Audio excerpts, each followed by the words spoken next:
Today's story is The Big Bird Battle between the Hard-Hardy-Dars and the Foul Guinea Fowl.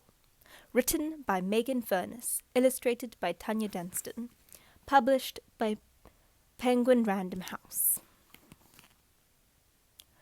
Early each morning there's a shiver and a shake as the leaves of the gum tree tremble and quake.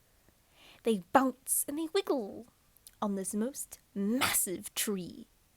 It's the Hardy-Dars waking with a squawk and a scream. They stretch and they flap their massive grey wings. Then the Hardy-Dars squawk loud Hardy-Dar things. These birds are a gang called the Hard-Hardy-Dars, and they rule this park, and they poo on the cars.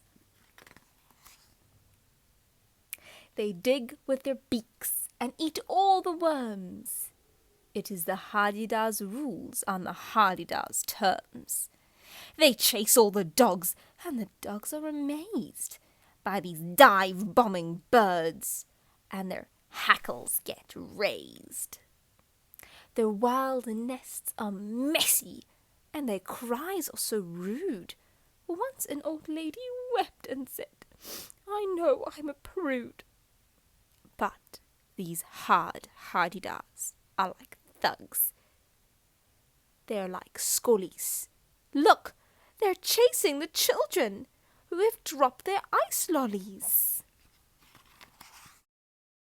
The Hardy-Dars laughed in a Hardy-Dar squawk as the little old lady rushed up the paved walk.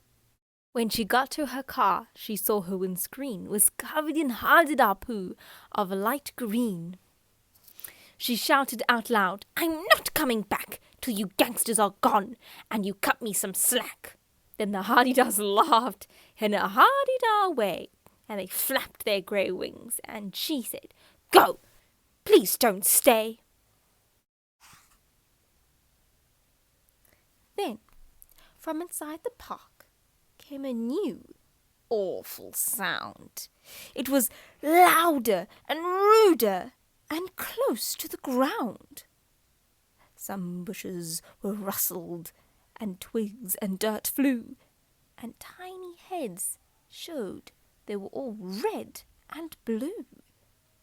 Some round, spotty bodies emerged from the bush.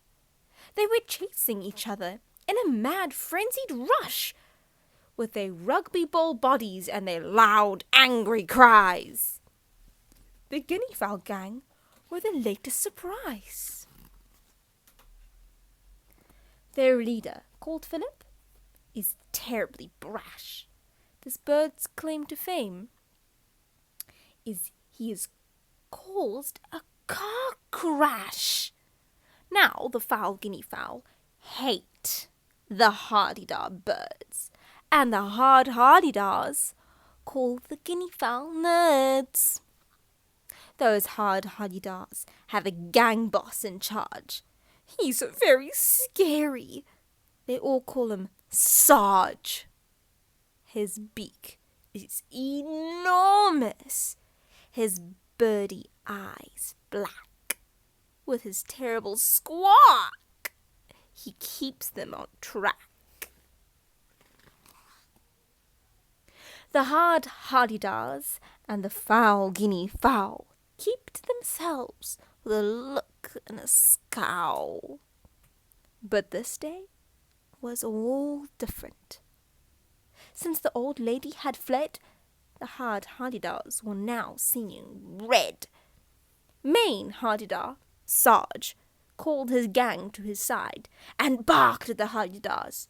"You've got no place to hide.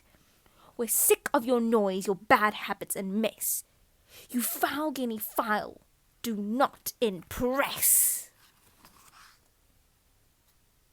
And with no special warning, the two rival gangs rushed at each other in two massive bangs. Feathers flew high as the two bird gangs rumbled, and dust was kicked up as they fought and they tumbled.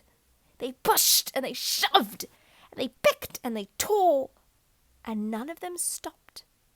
They went straight back for more. One Hadida yelled, "Fowl, get off the slide!" "You get off the swings," the guinea fowl replied. Both gangs made a dash for the jungle gym top. Hadidars and guinea fowl fighting non-stop. The bird gangs were loud. They kept pushing and shoving. They pecked and they swore. And they were never be loving. Then, from within the park, but from terribly high, from the top of the pine tree, came a new honking cry. The birds on the jungle gym stopped in mid-fight. They turned up their heads and sighted a sight. A bird that was bigger than all the other birds was shouting the odds and using strong words. He had a gorgeous brown body and bright red-rimmed eyes. His trumpeting quack filled the leafy park skies. The fowl went all quiet. The Hadidars shushed. This Egyptian goose was not going to be rushed. "I'll have no more bird fights in this leafy green park. You lot must behave. Don't fire up a spark."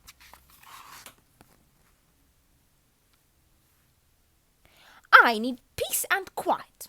I'll stand for no strife. You think I am bad? Watch out for my wife."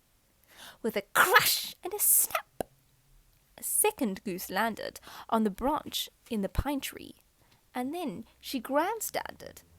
"My husband and I are going to be clear. We're expecting some chicks who will be living here, so please sort yourselves out and quit all this squabbling. If you don't, I'll come down and set your beaks wobbling."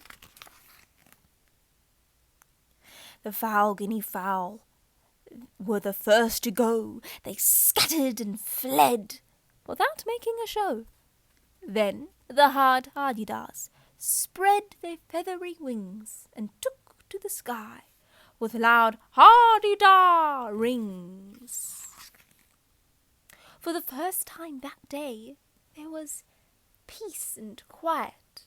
The Egyptian goose couple had stopped the park riot. They perched on the top of the tallest pine tree, and the gorgeous goose wife made a gooey goose pee.